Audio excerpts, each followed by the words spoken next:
अस्सलामुअलैकुम, आप देख रहे हैं प्रोग्राम व्यूज मेकर्स। मैं हूं अनम अहमद। तहरीक इंसाफ की मुश्किलात में रोज बरोज इजाफा होने लगा है। एक तरफ तहरीक इंसाफ छोड़ने वालों की फहरिस्त में तेजी के साथ इजाफा हो रहा है, एक के बाद दूसरा रहनुमा पीटीआई से लाताल्लुकी इख्तियार कर रहा है, जबकि 9 मई को हमलों में मुलव्विस मुल्ज़मान के खिलाफ फौजी अदालत में कार्रवाई शुरू हो गई है। सवाल हमारा यह है कि क्या इन हालात में इमरान खान अपनी पार्टी बरकरार रख सकेंगे, अपनी पार्टी को बचा सकेंगे? हमारे साथ मेहमान जो मौजूद है मैं तारुफ करवा देती हूँ। आसमा चौधरी साहिबा, शौकत पराचा साहब, जाहिद कशकोरी साहब और असद महमूद साहब भी हमारे साथ मौजूद है।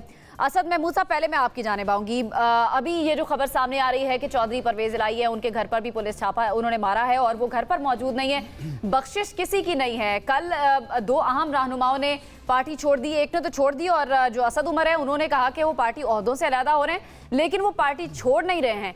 जिस ग्रेस के साथ, जिस तरीके से असद उमर ने प्रेस कॉन्फ्रेंस की है, उन्होंने कोई इल्ज़ाम नहीं लगाया किसी पर, ना इमरान खान पर ना पार्टी पर। किस तरह से देखते हैं आप? बिस्मिल्लाहिर्रहमानिर्रहीम। Anam, thank you very much.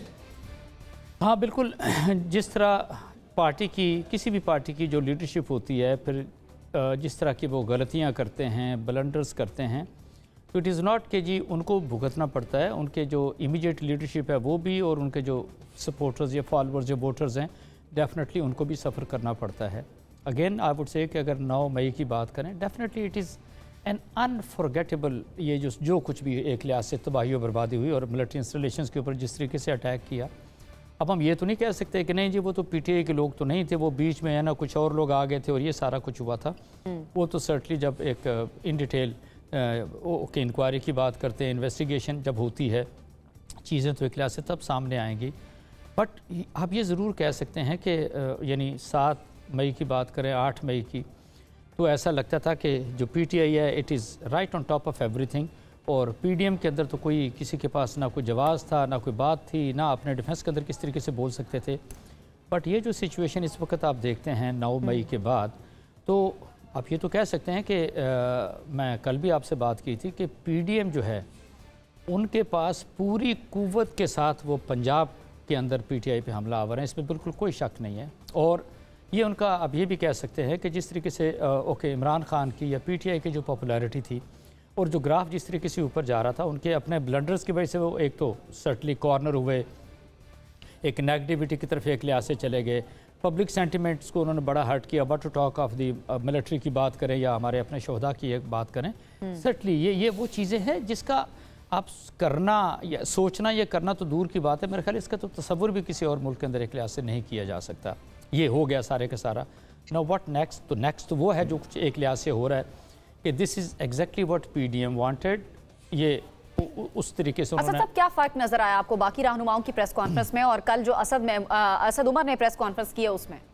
देखें, एक तो सबको इस चीज़ की रियलाइजेशन है कि हाँ ये बहुत बड़ी गलती कर चुके हैं। They never thought of it कि इसके कंसिक्वेंसेस इतने डायर, इतने ख़तरनाक, इतने सीरियस हो सकते हैं, ये इनको सबको रियलाइज़ है। बट अनफॉर्चुनेटली अगर ये इनको रियलाइजेशन एक लिहाज से अनम है, तो मेरा ख्याल है उस सारी चीज़ के साथ ये सामने क्यों नहीं आते। दिसे यस पब्लिकली, वाई डोंट दिसे कि जी हम पूरी कौम से, अपने मुसल्लह अफवाज, उनके शहीदों से हम मुआफ़ी मांगते हैं इसमें। और मुआफ़ी मांगने से कोई इंसान छोटा नहीं हो जाता। गलती की है, मस्ती की है, उसको एक्सेप्ट करें, और that is the only way कि जहाँ हो सकता है गलती की है तो एक्सेप्ट करें, माफ़ी मांगने से कोई छोटा नहीं हो जाता। शौकत पराचा साहब, मरियम नवाज़ ने भी बयान दिया है ऐसे मौके पर। उन्होंने कहा है कि इमरान खान के साथ जो हो रहा है ये वही है जो उन्होंने किया है, ये मकाफ़ात इलाही है। और साथ ही उन्होंने ये भी कहा है कि हमने कभी इंतकाम की सियासत पर यकीन नहीं किया, ना मैंने, ना नवाज़ शरीफ ने, और ना ही इस पर आइंदा भी यकीन करेंगे, ना इसका सहारा लेंगे। किस तरह से देखते हैं मरियम नवाज़ के बयान को करंट सिनेरियो में? इसमें तो कोई शक नहीं है कि जैसे ये एक एक करके जा रहे हैं, कोई वक्त था ये इसी तरह से आ रहे होते थे और ख़ुद इमरान खान को इल्म भी नहीं होता था कि कल कौन आ रहा है। जैसे अब हमें नहीं पता कि कल कौन जाएगा, और या गुज़श्ता रोज़ जो गए थे हमें तो नहीं पता था कि वो जा रहे हैं। मकाफ़ात अमल तो है, इसमें तो कोई शक नहीं है, लेकिन मकाफ़ात अमल क्या जो 8-10 साल में चलता रहा, एक रेटरिक था, इमरान खान उस रेटरिक का एक सिंबल बने हुए थे, वो सबको रगड़ा लगा रहे थे, किसी को वो चोर, किसी को डाकू, किसी को लुटेरा कहते थे। फिर सडनली एक दिन हमें सुना इमरान खान से, वो कह रहे थे कि जी हमें तो इस्टेब्लिशमेंट ने कहा था कि ये करप्ट हैं। अगर आपने उस वक्त इस्टेब्लिशमेंट की बात मानकर सबको करप्ट मान लिया था, तो आज बाकी फिर नहीं मानेंगे जो कुछ आपके बारे में आज कहा जा रहा है, और आपके बारे में भी ऑडियो वीडियोस भी हैं, सारा कुछ है। तो जो मकाफात अमल की बात कर रही हैं आप, अनफॉर्चुनेट है कि 75 ईयर से हम उसी विषय सर्कल में फंसे हुए हैं, हम उससे निकल भी नहीं सके, कोई प्रिंसिपल हम डेवलप नहीं कर सके कि ये गेम रूल है, इस प्रिंसिपल के तहत हम पॉलिटिक्स करेंगे कि अगर हमसे इक़्तिदार चला जाता है तो हम वो गलतियां जो असद महमूद साहब ने बड़े अच्छे तरीके से एक्सप्लेन की, हम वो गलतियां नहीं करेंगे। अगर इक़्तिदार एक वक्त में चला गया है तो हम अपने असूलों पे डटे रहेंगे, हम किसी को जानवर नहीं कहेंगे, हम किसी को गद्दार नहीं कहेंगे, हम किसी को मीर जाफ़िर मीर सादिक नहीं कहेंगे, हम हरगिज़ नहीं कहेंगे कि वो जो कुछ भी हुआ वो मैं तो उसका ज़िम्मेदार ही नहीं हूँ, वो तो कोई और ज़िम्मेदार है, वो चूँकि मुझे उसने कहा था तो मैंने इसलिए ये कर दिया, और चूँकि मुझे जनरल बाजवा साहब ने कहा था कि पंजाब असेंबली तोड़ दें तो मैंने पंजाब असेंबली भी तोड़ दी। तो ये जो दूसरों के ऊपर जिम्मेदारी डालनी और अपने आप को क्या इन्वॉल्वमेंट नहीं थी एस्टैब्लिशमेंट की? Pardon me? इन्वॉल्वमेंट नहीं थी एस्टैब्लिशमेंट की जो आप कह रहे हैं कि इमरान खान दूसरों पर जिम्मेदारी डाल रहे हैं? 4 साल तो आप कहते रहे कि वो मेरे पीछे हैं, मैं जो कहता हूँ वो बिल्कुल करते हैं। मुझे अच्छी तरह वो बैनर हेडलाइन भी जंग न्यूज़पेपर की याद है कि एस्टेब्लिशमेंट को जो मैं कहता हूँ वो ही करते हैं वो।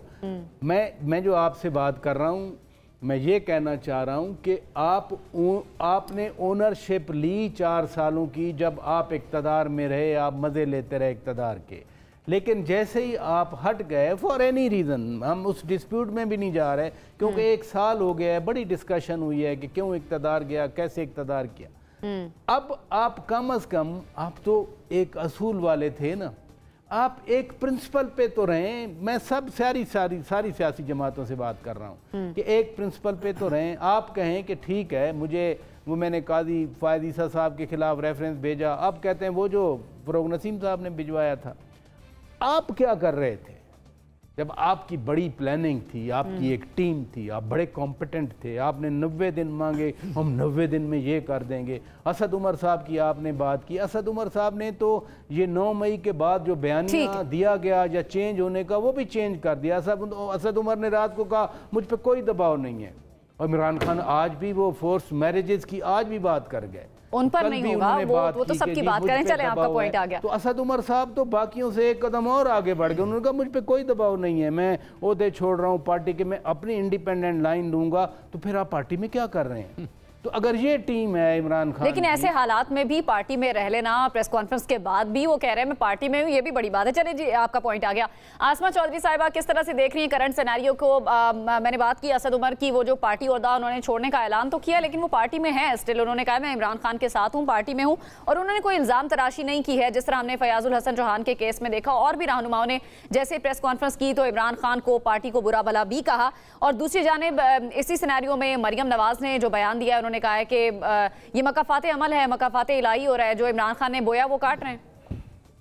देखिए, फिर ये मकाफाते अमल तो मियां नवाज शरीफ साहब के साथ भी हुआ था 99 में, जब मिलिट्री क्रू हुआ था और 10 साल का मुआहदा करके वो अपने लोगों को छोड़कर जहाज में 32, 33, 35 बक्से लेकर मुल्क से बाहर चले गए थे। ये मकाफाते अमल तो फिर बेनज़ीर भुट्टो के साथ भी हुआ था कि ये दोनों हमने तो देखा 10-12 साल ये आपस में एक दूसरे से लड़ते रहे, एक दूसरे को चोर डाकू लुटेरे कहते रहे। फिर जी मुशर्रफ साहब आ गए 10 साल के लिए, उन्होंने इन दोनों को चोर लुटेरा डाकू कहना शुरू कर दिया, वो गए। तो फिर बीबी के साथ जो सानिया हुआ, ये सारी पाकिस्तान की तारीख देखें। अभी अगर हम यहाँ पे बैठ के कहें कि इमरान खान की मुनाफकत है, तो फिर ये फिर सबकी मुनाफकत है। इसमें नवाज शरीफ की भी मुनाफकत है, बेनज़ीर साहिबा चले वो तो दुनिया से चली गई, जरदारी साहब उनकी पार्टी, उनकी भी मुनाफकत है। आज अगर ये पार्टियां जमहूरी अपने आप को कहने वाली पार्टियां, लिबरल डेमोक्रेटिक पार्टियां अपने आप को कहने वाली, वो पीटीआई पर पाबंदी लगाने की बात करती हैं, यही पार्टियां आर्मी एक्ट के तहत जो है मुकदमे सिविलियंस पे चलाने को बड़े खुशउस्लूबी से, खुले दिल से तस्लीम कर रही है। तो माजी में देखिए मियां नवाज शरीफ को भी इंसदाद दहशतगर्दी की उस वक्त जो त्यारा हाईजैकिंग हुआ था 21 साल के लिए उनको नाअहल कर दिया गया, उन पे दहशतगर्दी के मुकदमात बने। तो क्या इन सियासी जमातों ने इस मकाफाते अमल से कोई सबक नहीं सीखा? क्या इन सियासी जमातों को कुछ पता नहीं चला कि ये तो आते हैं एस्टेब्लिशमेंट के हाथों इस्तेमाल होते हैं? मरीम नवाज के जलसों में वर्दी के बारे में क्या नारे लगते रहे, जरदारी साहब ईंट से ईंट बजाने की बातें करते थे कि जी तुमने तो 3 साल में चले जाना है, हमने यहाँ पर रहना है। उसके बाद वो 3 साल से बाहर भागे, दुबई शिफ्ट हो गए। तो देखिए बहुत सारी तल्ख हकीकत है पाकिस्तान की सियासत की, हम उसको अप्रिशिएट नहीं करेंगे। लेकिन आज जो हो रहा है बहुत बुरा हो रहा है, चाहे इमरान खान की जमात के साथ हो रहा है और ये कल किसी और जमात के साथ हो या माजी में भी किसी जमात के साथ हो, हम इस चीज को जरूर कंडेम करेंगे। देखिए सियासत हमें ये नहीं कहती कि वो कहते हैं ना पंजाबी में मुहावरा है, दुश्मन मरे तो खुश ना हुई, सजना भी मर जाना। तो कल को ये वक्त किसी भी पार्टी पर आ सकता है। असद उमर की जो आपने बात की, बड़े कंपोज थे कल, लेकिन बॉडी लैंग्वेज जो शुरू में तो मुझे तो लग रहा था वो अभी रो पड़ेंगे कैमरे के सामने, लेकिन बड़ी हिम्मत करके पार्टी का बयानिया उन्होंने पेश किया। इमरान खान की भी कुछ थोड़ी बहुत सपोर्ट की बात की और उन्होंने कहा वे पार्टी के अंदर रहकर अपना वो उस तरह से किरदार अदा नहीं कर सकते, लेकिन डायलॉग की उन्होंने बात की, बड़ी अच्छी बात की कि किसी डायलॉग के जरिए वो अपना किरदार अदा कर सकते हैं। तो देखिए इस कठिन वक्त में, इस मुश्किल वक्त में अगर एक पार्टी पे इस वक्त टफ टाइम आया और आपके जजेस देखिए हंस रहे हैं, वो कल असद उमर को कह रहे हैं कि जी आप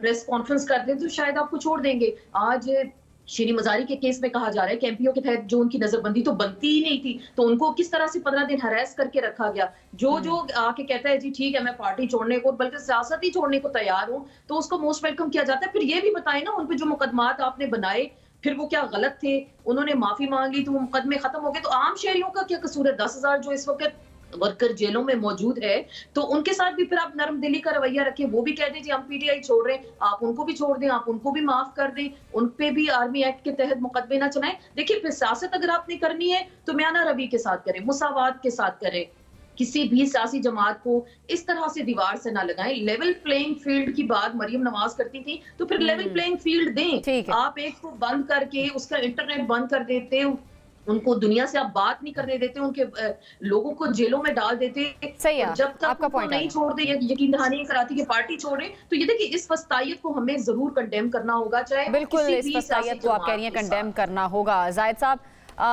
जहांगीर तरीन इस वक्त अगर देखा जाए सियासी मंजरनामे में तो अहम तरीन भी हैं।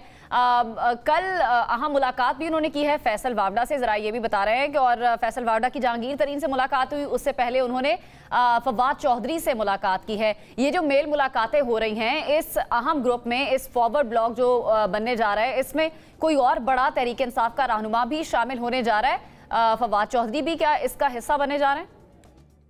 अनम देखें जो पूरी सियासत पंजाब की इस वक्त घूम रही है और 49 MP जो साबिक या मौजूदा, इसके अलावा MNAs जो हैं वो पाकिस्तान तहरीक इंसाफ को 10 मई के बाद छोड़ चुके और बाकी भी एक लंबी लाइन है, क्योंकि पिछले 2018 के इलेक्शन में 96 MPs और MNAs ने PTI को ज्वाइन किया था।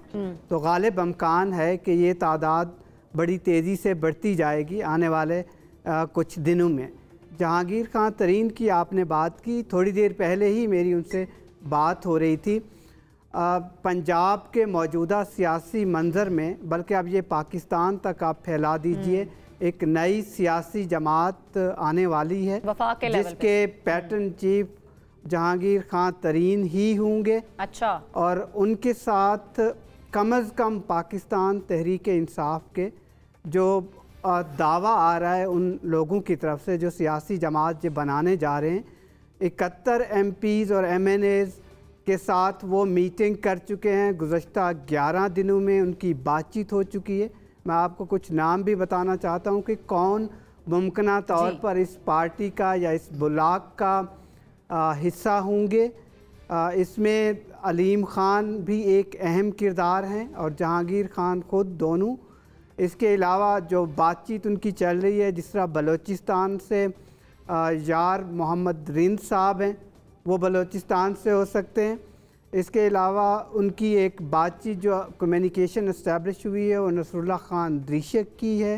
मखतूम खुसरो बख्तियार से भी बातचीत का सिलसिला है। इस तरह MPs हैं काफ़ी पाकिस्तान तहरीक इंसाफ के, अशरफ रिंद हैं या आप नियाज़ खान को कह लें या फिर कैसर मक्सी को कह लें। डेरा गाजी खान से जो पाकिस्तान तहरीक इंसाफ के अमजद खान खोसा थे, तो एक लंबी लिस्ट है और मरकजी रहनुमाओं में से तहरीक इंसाफ जो आपको एक जिस आपने फवाद चौधरी का बता दिया, बिल्कुल ऐसा है। आमिर कियानी भी हो सकते हैं। तो एक सियासी मंजरनामा आपको यकसर एक फैसला कुन मोड में नजर आएगा। कता कलामी की बात है, इस ब्लॉक में शाह महमूद कुरैशी चूंकि अभी बाहर नहीं आए हैं, वो इस ब्लॉक का हिस्सा बन सकते हैं। जहांगीर तरीन और शाह महमूद कुरैशी दोनों हो सकते हैं एक जगह पर। ये बहुत अहम आपने क्वेश्चन किया है।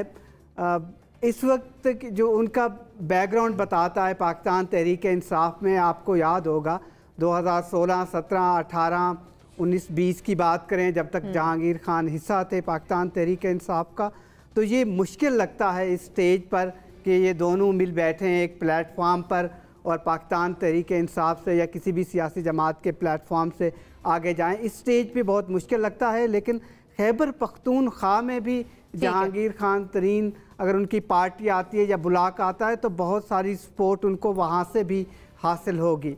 तो ये बात फिर सिंध में भी जिससे आपने बताया कि उनकी मुलाकातें हो रही हैं, बिल्कुल हो रही हैं। अंदरूनी सिंध में भी उनकी सपोर्ट हासिल है। तो ये एक सियासी पस मंज़र या सियासी मंजर आमा सही है जी, आपका पॉइंट आ गया, जाहिद साहब मरहले में जाएगा। सही। असद साहब, एक तो ये तासुर भी मिलता है कि नवाज शरीफ और उनकी पार्टी के जो लीडरान हैं मरियम नवाज समेत, वो जब जेल में होते थे उनको जल्दी रिलीफ नहीं मिलता था, वो कई 100 दिन जेल में रहते थे। लेकिन ये तासुर है कि इमरान खान को अदालतों से जल्दी रिलीफ मिल जाता है, वो इस बारे में लकी रहे हैं। क्या आगे भी आप ये रिलीफ मिलता हुआ देख रहे हैं या इमरान खान की इस साइड पर भी मुश्किल उनके लिए आगे इंतजार करेंगे? देखें अनम, एक तो मैं आपसे अर्ज करूं, ये आपको वक्ती तौर पे लगता होगा जी रिलीफ मिल रहा है। पहली चीज़ तो ये है तासुर है कि नहीं, तासुर की भी अगर हम बात करते हैं तो ये 150 जो FIR हुई हैं, एक्चुअली उसी का शख्साना है ना। आप आज तक मुझे कोई बता दें पाकिस्तान के अंदर भी किसी एक फ़र्द वाहिद के ऊपर सिटिंग गवर्नमेंट ने, यानी कि एक इंटरिम गवर्नमेंट पंजाब की बात करें और फिर फेडरल गवर्नमेंट की बात करें, 150 के करीब FIRs करा दी। अब एवरी डे आइदर वो नैब के पास हैं या फिर किसी कचहरी में बैठे हुए हैं, या इस्लामाबाद हाई कोर्ट में, सुप्रीम कोर्ट में, लाहौर हाई कोर्ट के अंदर। He has nothing else to do but to be in the courts. क्या आप समझती हैं कि इस तरह की इन्वायरमेंट्स जो थी या इस तरह के जो हालात थे वो अपना नवाज शरीफ के थे या एक लिहाज से मरियम सफदर के थे?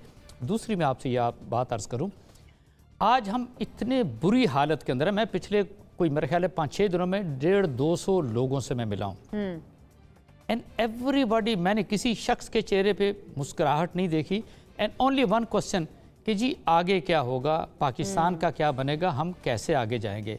You know I am really surprise. ये कभी देखते हैं आप, अब तो सिचुएशन ये हो गई है, चाहे हम अपना चैनल हम न्यूज़ है या मुख्तलिफ चैनल सारे के सारे देख लें, वो एक चैनल देखने का मतलब है बाकी सब का नैरेटिव इज़ टोटली वन, जिसको कहते हैं। अब तो वो कहानी खत्म होगी and yes there is yet another news. उन 150-200 लोगों से मैंने पूछा, मैंने कहा यार अच्छा आप बताएं आप टीवी प्रोग्राम देखते भी हैं कि नहीं? उन्होंने कहा जी नहीं, क्योंकि एक तरह के टीवी प्रोग्राम है and we have stopped watching TV shows. ये दिस इज़ लम्हा फिक्रिया कि in which direction we are taking this PDM government, किस डायरेक्शन के अंदर इस मुल्क को एक लिहाज से लेके जा रही है। Have you ever thought of it कि जी अगर 4 या 4.6 बिलियन हमारे पास फॉरेक्स रिजर्व हैं, हमने अपना बजट बनाना है। आमिर कहा जी उन्होंने असल इश्यूज पे बात नहीं हो रही है, आवाम का कंसर्न असल में ये है कि असल इश्यूज जो उनके मसाइल हैं, मैं वही आपसे अर्ज कर रहा हूँ। ये वो काम है जो कि हमने यहाँ पे बात करनी है कि इन सारी चीज़ों में से, इस मुश्किल के अंदर से हमने कैसे निकलना है, पाकिस्तान ने कैसे निकलना है। अगर आप किसी को कोई गलतफहमी है कि ये PDM के जो लोग हैं, कौन ये निकालेगा फिर ऐसा? नहीं, पहली बात तो ये ना, आपने जैसे कोर्ट्स की बात की ना, यानी यही सुप्रीम कोर्ट थी आपकी, यही 3 जजेस थे, उन्होंने कहा जी कि नहीं वो जो डिप्टी स्पीकर ने रूलिंग दी है उसको सेट असाइड किया, उन्होंने कहा जी PDM टू टेक ओवर, एक लिहाज से ओके वोट ले लें। ठीक है आज नहीं सुनिए ना, अब क्या हुआ कि अभी उनके पास जो मुकदमा आता है वो सारे का सारा, यानी जनवरी से काम शुरू हुआ, आज हम मई के एंड पर आ गए हैं, किसी तरह का कोई डिसीजन है कोई नहीं। अगली तारीख तारीख पे तारीख। सही है। शौकत पराचा साहब, एक तो ये कि अब तहरीक इंसाफ का आपकी नज़र में फ्यूचर क्या है? एक के बाद एक रहनुमा तहरीक इंसाफ को खैरबाद कह रहा है, शाह महमूद कुरैशी, असद उमर, ये अभी तक तहरीक इंसाफ में है। शाह महमूद कुरैशी ने बाकायदा तौर पर प्रेस कॉन्फ्रेंस तो नहीं की है अभी तक, वो बाहर आएंगे, प्रेस कॉन्फ्रेंस करेंगे तो पता चलेगा।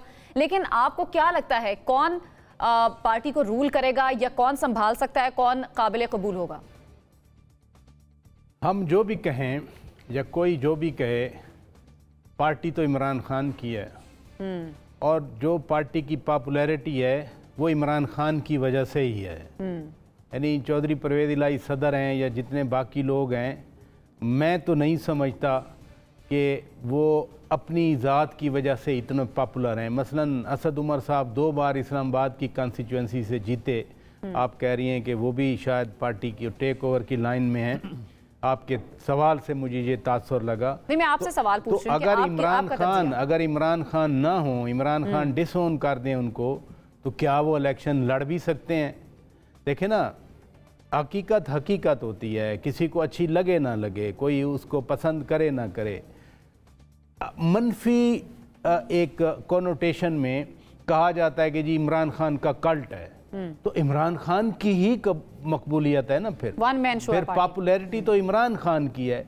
तो अगर तो इमरान खान जब तक है, इमरान खान की पार्टी भी है, आप कुछ कर लें।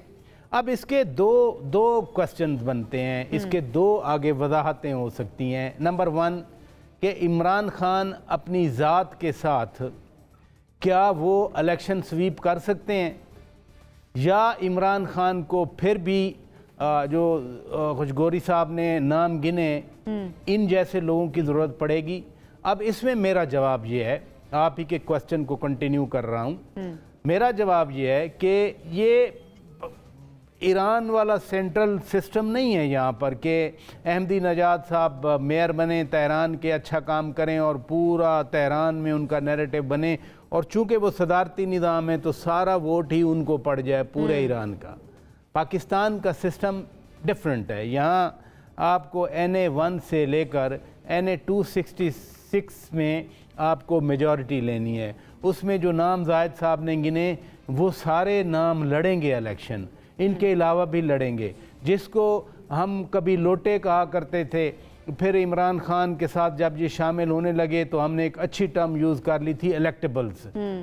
आप लोटा कहें या इलेक्टेबल्स कहें, वो आपके नाजरीन पे या आप पे डिपेंड करता है। लेकिन इनका असर तो है ना डिस्ट्रिक्ट्स पे।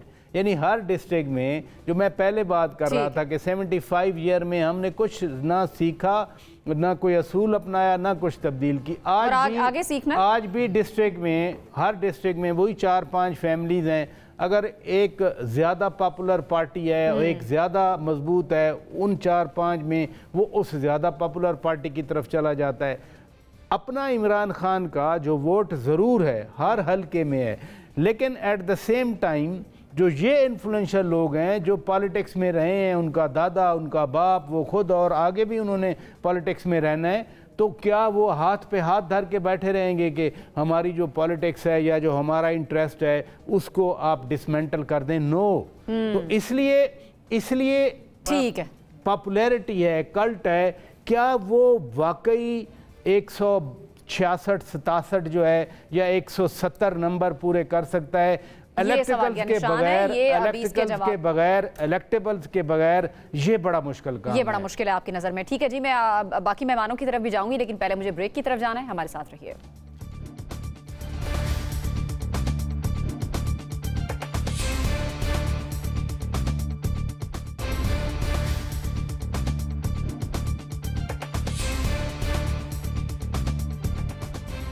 ब्रेक के बाद आपको कहेंगे खुशामदीद। आसमा चौधरी साहिबा, मैं आपसे जानना चाहूंगी, इमरान खान इस वक्त थोड़ी लचक दिखा रहे हैं, मुज़ाकरात करने की भी बात कर रहे हैं। उन्होंने कहा कि अगर मेरे साइड पे होने से मुल्क के मसाइल हल हो जाते हैं, मैं साइड पे हो जाता हूँ, और मुज़ाकरात पे बैठने के लिए भी वो तैयार है। वो कह रहे हैं मैं तो कह रहा हूँ कि मुज़ाकरात कर लेते हैं। लेकिन आपको लगता नहीं है कि इमरान खान ने ये लचक दिखाने में कुछ देर कर दी है? चले देर आए दुरुस्त आए। देखिए, हर चीज का वाहिद हल मुज़ाकरात ही होते हैं। अगर मुज़ाकरात आप करते हैं, किसी टेबल पर आते हैं और किसी नुक्ते पर पहुंचते हैं, तो जाहिर बात है इसी से मुल्क में जो इतनी बदमनी, बेचैनी और बदसकूनी जो इस वक्त हो चुकी है, उसी से ही सबको शायद निजात मिल जाए। देखिए, माजी के सख्त तरीन हरीफ रहे, हमने देखा बेनज़ीर भुट्टो और मियां Nawaz Sharif charter of democracy उन्होंने भी साइन किया और उन्होंने तौबा की कि जी आइंदा हमने जो एक दूसरे के खिलाफ कार्रवाइयां की, हम इस तरह के कवानीन नहीं बनाएंगे, एक दूसरे को हम थोड़ी स्पेस देंगे। तो वो भी हम सबके सामने है। अगर इमरान खान ने शुरू में जिद दिखाई, वो मुज़ाकरात नहीं किया, अगर वो अब लचक दिखा रहे हैं, तो फिर रियासत भी थोड़ा सा ना माँ के जैसा सलूक करे। जो हम नारा सुनते हैं, रियासत होगी माँ के जैसी, तो उस पर भी थोड़ा दिल बड़ा करे, थोड़ा जिगरा बड़ा कर ले, और इस बेचैनी से, इस बेहंगम जो। लेकिन आपको नहीं लगता पानी अब सर के ऊपर से गुजर चुका है? नहीं देखिए, हम सब पाकिस्तानी है ना, सबने पाकिस्तान में रहना है, सबका जीना मरना यहाँ है। एक बड़ी सियासी जमात है, आपकी गैलप उठा लें, सर्वेज उठा रहे हैं, पोल्स उठा रहे हैं, सब यही कह रहे हैं कि इमरान खान मकबूलियत के जिस दर्जे पे हैं और जिस तरह से लोग उनके साथ हैं, तो देखिए इस तरह से किसी भी सियासी जमात को एलिमिनेट नहीं कर सकते, आप उसको बाहर नहीं रख सकते। अगर वो अब बात करना चाह रहे हैं, लचक दिखाना चाह रहे हैं, तो ठीक है, रियासत भी एक स्टेप देखिए, बात होगी तो अब आगे चीजें बढ़ेंगी ना। अगर दोनों जानिब से जिद और हटदर्मी दिखाई गई कि जी हम बात नहीं करेंगे, और तो फिर मामला आगे कैसे चलेंगे। यही राना सनाउल्लाह साहब है जो कहते थे अभी कुछ दिन पहले कि उनका बयान है जिसमें उन्होंने कहा कि जी ये फितना है, हमें इसे कुचलना है और हम हर हाल तक और हर लिमिट तक जाएंगे। तो देखिए वो फिर लिमिट तो हम सबको शायद नजर आ रही है। हम सब बात तो मुनाफकत की करते हैं, सियासत की करते हैं, लेकिन जो अनजस्ट इस वक्त हो रहा है मुआशरे में, उस पर हम शायद उस तरह से कंडेम नहीं करते। ह्यूमन राइट्स की जो वायलेशन हो रही है, औरतों बच्चों को पकड़ा जा रहा है। बीबीसी की कल की स्टोरी आप उठा के देख लें, जिसमें एक खातून ने पुलिस वाले से कहा कि तुम मुझ पे तशद्दुद कर रहे हो, मैं तो शरीफ औरत हूं, अगर तुम शरीफ होती तो तुम घर बैठती। तो पुलिस वालों के नजदीक जो बाहर सब आती है वो तो शायद ऐसी खवातीन है। देखिए ये तो एक मेंटेलिटी हमारे यहाँ इस मुल्क में। तो अगर लोग अपनी आवाज उठाने के लिए निकले या किसी किस्म के एहतजाज के लिए भी निकले, इस तरह का सलूक किया जाएगा, तो फिर आप किस किस्म की सियासत पाकिस्तान में करना चाहते हैं? फिर क्या ये सिर्फ 2, 3, 13 जमातें एक तरफ होंगी, और अगर एक जमात एक तरफ है, आपने उसको खत्म कर दिया, तो हमने 70s में क्या देखा, शेख मुजीब के साथ क्या हुआ, इतनी नफरतें वहां उस वक्त बढ़ चुकी थी और हर तरफ से आवाजें जो आ रही थी, हमने पाकिस्तान का एक हिस्सा खो दिया। क्या उस पे आज तक किसी ने माफी मांगी? उस पे जो कमीशन बने उनकी रिपोर्ट्स क्या मंजर आम पर आई? लोगों को वो भी बताया जाए ना। देखिए हम बात करते हैं तारीख के एक रुख की बात करते हैं, तो दूसरे रुख की भी हम बात करें। अगर पाकिस्तान में किसी भी सियासी जमात के साथ, मैं बार बार यही कहूंगी, देखिए हम किसी एक सियासी जमात की तरफदारी नहीं कर रहे, किसी भी सियासी जमात को आप दीवार के साथ लगाएं, उनको आप कटहरे में खड़ा कर दें और उनके बारे में इस तरह के रिमार्क्स हैं, तो ये शायद देखिए काबिल कबूल नहीं है। जमहूरियत है जी, पाकिस्तान का एक पार्लियामान है, एक मुतफिका आइन है, हमारा निज़ाम है, अगर वो हमें आइन नजर नहीं आ रहा, बेसिक वायलेशन इंसानी हकूक की हो रही है। अब तो देखिए बैरूनी दुनिया से भी आवाजें उठना शुरू हो गई हैं कि पाकिस्तान के अंदर किस तरह का फस्तायत का माहौल है इस वक्त। क्या इसमें जो लोग जी रहे हैं और जिस तरह से बात करने से लोग डरते हैं, लोग हिचकिचाते हैं, आप देखिए दिन भर फैमिली मेंबर्स भी लोग आपस में बात करते हैं, तो वो भी दुख और कर्ब की कैफियत का जो है वो बात करते हैं। तो लेकिन शायद इस घुटनज़दा माहौल से बाहर निकलना है तो मुज़ाकरात इसका वाहिद हल है। सही है जी। जायद साहब, अब जो तोड़फोड़ करने वाले शरपसंद अनासर है उनके गिर्द घेरा मजीद तंग हो रहा है। आर्मी एक्ट के तहत कार्रवाई करने की इस्तदा भी मंजूर कर ली गई है, लेकिन उधर इमरान खान जो है वो आर्मी एक्ट के तहत कारकुनों के ट्रायल को सुप्रीम कोर्ट में उन्होंने चैलेंज भी कर दिया है। इससे मुताल्लिक क्या है आपके पास खबर? अब देखिए 30 मई तक लगता है कि 100 से ज़ायद जो मुश्तबा अफराद हैं इन वाक़यात में मुबैना तौर पर मुलव्वस हैं, केसेस भेज दिए जाएंगे, जिसमें 40 केसेस की तो कम से कम कंफर्मेशन मौजूद है पंजाब और खैबर पख्तूनख्वा से। और ये पहली बार ऐसा नहीं हो रहा। इमरान खान की अपनी हुकूमत में 201 सिविलियन को मिलिट्री कोर्ट्स में इसी आर्मी एक्ट के तहत ट्राई किया गया और उनको सज़ा भी हुई। और वो थोड़ा सा एक मुख्तलिफ वाक़या था क्योंकि उनका ताल्लुक ज़्यादातर कालादम तंजीमों से था, जो बाद में पेशावर हाई कोर्ट ने इन सज़ाओं को सस्पेंड और यहाँ सियासी कारकुन और सियासी रहनुमा, और जहाँ पर सियासी कारकुन हम देख रहे हैं, जिस तरह आप भी बता रही थी, लाहौर से मियाँ जो रशीद हैं उनके दामाद हैं साबिक MP, उनका नाम है। इसी तरह से फिर कराची सिंध से आपके पास लिस्ट आ जाएगी। तो इस पर सवाल ज़रूर उठ रहे हैं, एक बड़ी बहस होगी, लेकिन जिस बर्क रफ्तारी से ये इदारे काम कर रहे हैं, काउंटर टेररिज्म डिपार्टमेंट है या फिर लॉ मिनिस्ट्री है, मिनिस्ट्री ऑफ डिफेंस है, जो भी मुतल्लिका इदारे हैं, तो लगता है कि ये 20 जून तक तमाम तर जो मुश्तबा केसेस हैं जब भेजे जाने हैं वहाँ भेजे जाएंगे। फिर ज़ाहिर है सुप्रीम कोर्ट में अब ये केस आ जाएगा। उसके बाद पार्लियामेंट की भी बात कर रही है हुकूमत, तो पाकिस्तान तहरीक इंसाफ पर पाबंदी लगाने की भी बातें हो रही हैं। ये एक डिबेट है सिविलियन डेमोक्रेसी में कि जो मुझे लगता है कि ये डिबेट आगे जाकर बढ़ेगी और फिर केसेस में सज़ाएं होती हैं, इस पे अभी ना हम तबसरा कर सकते हैं। हसास केसेस हैं, मैंने खुद बात भी की है मिनिस्ट्री ऑफ डिफेंस के एहलकारों से, दूसरे से, तो वो तफसीलात देने को गुरेज कर रहे हैं क्योंकि हसास मामला है। लेकिन एक मैं बताता चलूँ, ये सिलसिला रुकने वाला नहीं है। अभी थोड़ी देर बाद मलाइका बुखारी भी एक इम्पॉर्टेंट प्रेस कॉन्फ्रेंस कर रही है, देखते हैं कि वो क्या बताती हैं। आया कि पाकिस्तान तहरीक इंसाफ से वो अलहदा हो जाती है, क्या है? तो रुकने वाला नहीं है, बल्कि इसमें तेजी जरूर आ सकती है। सही है जी, आपका पॉइंट आ गया। मुझे एक ब्रेक की तरफ बढ़ना है, ब्रेक से वापस आएंगे, मजीद बात करेंगे।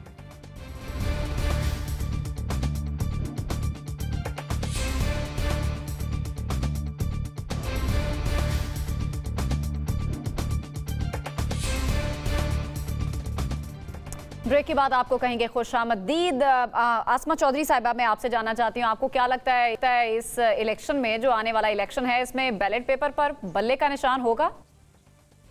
देखिए, होगा और होना भी चाहिए। आप अगर किसी सियासी जमात को खत्म करने की रवायत रखते हैं तो ये फिर कहते हैं ना, किसी के साथ भी कल को ऐसा हो सकता है, मुकाफाती अमल तो होगा। लेकिन मेरे ख्याल से होगा, बल्ला जरूर होगा। वोट इमरान खान का है, पीटीआई इमरान खान से ही है। अगर इमरान खान पीटीआई के चेयरमैन रहते हैं तो पीटीआई को लोग, जाहिर बात है, लोग वोट तो करेंगे ना। अगर आपने 10 करोड़ या 5 करोड़ वोटर, या चले 1 करोड़ भी उनके वोटर को मान लें, तो उस वोटर को आप कहां लेकर जाएंगे? ये भी साथ में बता दें। बल्ले का ऑल्टरनेट तो आपने बना लिया, पीएमएल या पीपल्स पार्टी या पीएमएलएन, तो फिर बल्ले के निशान को अगर आपने खत्म करना है तो ये कल को फिर बाकी जमातें भी, बाकी जमातों के ऊपर भी फिर यही मामला आएगा। सही है, सही है। शौकत पराचा साहब, पीटीआई को अक्सर लोग एमक्यूएम के साथ भी कंपेयर कर रहे हैं, ताज़ा जो अभी सूरत हाल है उस पर आपको क्या लगता है, इमरान खान का हाल भी बानी एमक्यूएम जैसा होगा? देखिए, कंपेयर तो लोग कर रहे हैं, लेकिन जो कुछ हुआ वो बड़ा डिफरेंट था।